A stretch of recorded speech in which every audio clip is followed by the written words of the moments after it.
As alienation between eastern and western Canada continues to broaden, another key area in which there seems to be a divide is also between urban and rural. This divide can be summed up into two distinct areas: agricultural and production versus urban white-collar work, and those who have access to high-speed internet and those who do not. Only 37% of rural Canadians have access to speeds of 50 over 10 megabits per second, and 0 people in 3 of Canada's provinces and territories. Canada has been a country in which the urban to rural divide has not gotten smaller, but in fact has gotten larger. The Liberal government has made a promise of $6 billion earmarked to closing this divide by 2021 and eliminating it completely by 2030.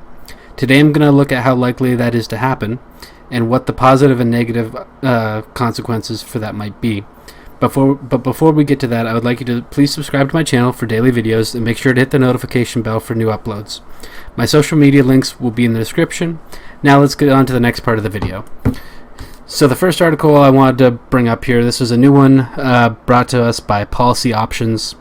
And their title that they're going with is All Canadians Deserve Reliable High-Speed Internet. Now if we just take a look at the article headline right away and their footer, or their header note, the Liberals promised to connect all Canadians to high-speed internet by 2030, and they must now follow through or leave many Canadians at a disadvantage. Now, before I get super deep into this, I want to just say that this might not be the most important issue percolating throughout Canadian politics today, but I feel like this is a very important one, simply because if you look at regions of the country that are more rural, they generally happen to be in the prairies and the west and the north. And as I said in my introduction, there are 3 provinces and territories: Northwest Territory, Yukon, and Nunavut, where 0 people have access to a standard level of internet right now.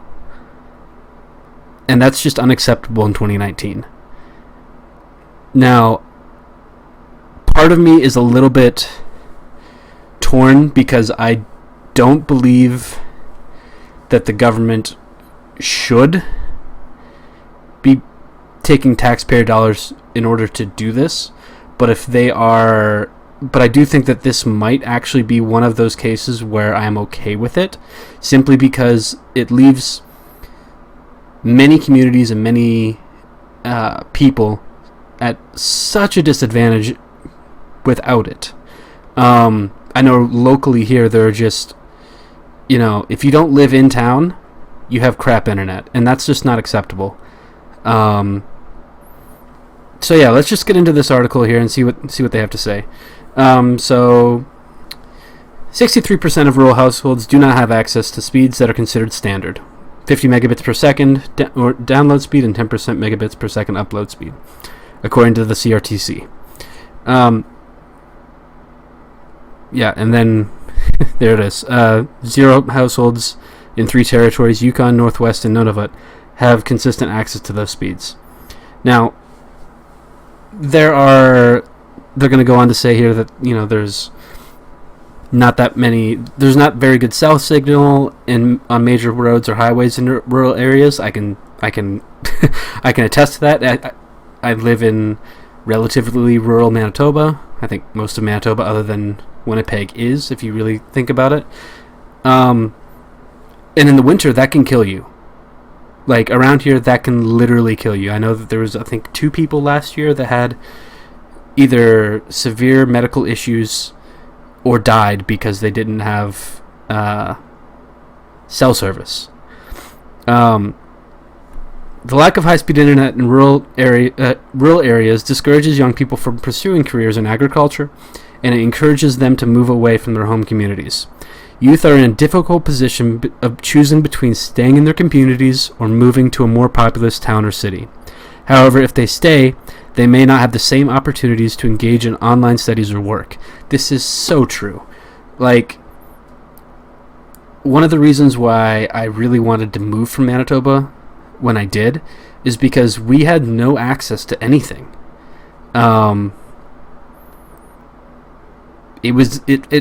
it wasn't as bad as original dial-up back when I was a kid, but it was almost that bad. Like, doing anything online, if anybody else was even on their phone in the house at the same time, it was almost impossible to get anything done. And I think that as somebody who is just very tech-focused and spends a lot of time online doing research, writing, it's very hard to even consider that.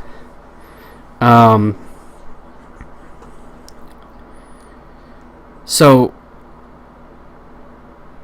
let's just continue here. In recent years, governments have made significant commitments to increase broadband internet access in rural and remote areas, pledging to help those still without high-speed internet. All major parties made promises related to internet access in the year's federal campaign election and this past spring. The Liberal government committed $6 billion to connect all Canadian households to high-speed internet by 2030. Again, like I said, I'm not normally a huge fan of government spending money. I'm pretty libertarian on that. But I think this is one of those situations where they should have spent this money 10 years ago. This should already be done. This is a first world country. And I think if you just look at it on the very basic level of haves and have-nots, there are very many people that are have-nots because they do not have access to this. They do not have the same connectivity as people who live in, let's say, Vancouver, Toronto, Montreal. It's just not the same. And then they go on to say here, which I think this article right here is actually, it sums up my thoughts on this issue quite a bit. This is not just an economic problem, it's an inequality problem. Canadians are not all equally affected by this. We're giving rural Canadians, Indigenous Canadians, Northern Canadians, and others a lower chance of success in our modern world. So, for anybody who is concerned about the state of First Nations, the state of different areas in this country, this will open up economic opportunities. And I think that that's super important for this government or any government in the future to make sure that this goes through. I just want to look at this is from the Liberals, their budget 2019. In the budget 2019, the government is announcing its commitment to set a national target in which 95% of Canadian homes and businesses will have access to internet speeds of 50/10 by 2026 and 100% by 2030, no matter where they are located in the country. And then they go on to say that they're investing in universal high-speed internet access, the $5 to $6 billion over the next 10 years to help build a fully connected Canada. Again, if this is going to be done, it should have been done 10 years ago. Some of the infrastructure around here is just so bad and so broken that I don't know if $5 or $6 billion is going to be enough. That's my issue with this. There's one interesting note here. I think it's on the CRTC page. Yes, it is. Okay, so in 2017, revenues from internet subscriptions totaled $11 billion. Most of them were to the big three. Revenues grew on average 9.2% a year. 86% of households subscribe to some sort of internet access. But here's the interesting one. Fiber to the home internet service is now available to 35% of households, with 11% of households subscribing. Now, this number, this 35%, should be 100%. Or it should be in the high 90s at the very least. I understand that there are a lot of costs associated with fiber, but it just doesn't matter. Like, that is something that should be I think it should honestly be one of the top 3 priorities of any government right now in Canada, is to get fiber to the home, whether that's somehow subsidized or paid through a private-public partnership, like they are doing in Manitoba. That should be done. And I'm just going to pull that up right here. So the news release. This is from August. Rural communities of Manitoba will benefit from faster internet. So between the three companies and the federal government, they're investing just over $10 million, which, again, it's great. I don't think that's enough, but it's a start, okay? $6.9 million from Valley Fiber Limited.